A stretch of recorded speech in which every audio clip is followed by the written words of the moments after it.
Bring in Chris Hocknell, live from London, director of Eight Versa, a sustainability consultancy in the UK. Chris, thank you very much indeed for your time. We've seen some live pictures coming in from southern and central Spain.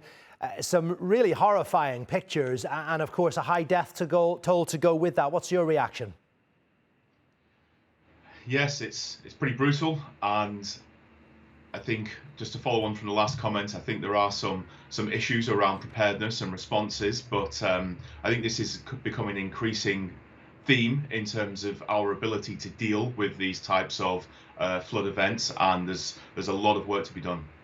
Well, how are countries to deal with these? Let's focus on Europe for the moment, because it's Spain right now, but just a few weeks back it was large parts of Eastern Europe were submerged, incredibly heavy rains falling in such a short period of time. Now, assuming that we can't reverse climate change immediately, how can countries adapt to such conditions?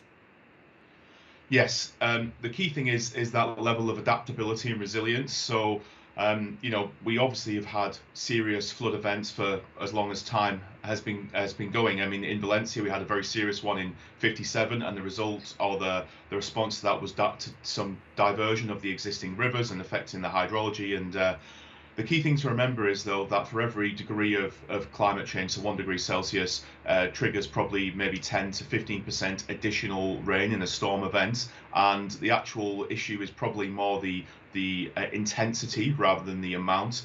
And what that means is we need to actually be designing and upgrading infrastructure to actually accommodate it. For example, in the UK, the rule of thumb is an increase of 40%. So if all of your drainage infrastructure is designed to accommodate, say, 10 litres per second, that needs to be 14 litres per second in order to accommodate for that large and rapid increase of water volume.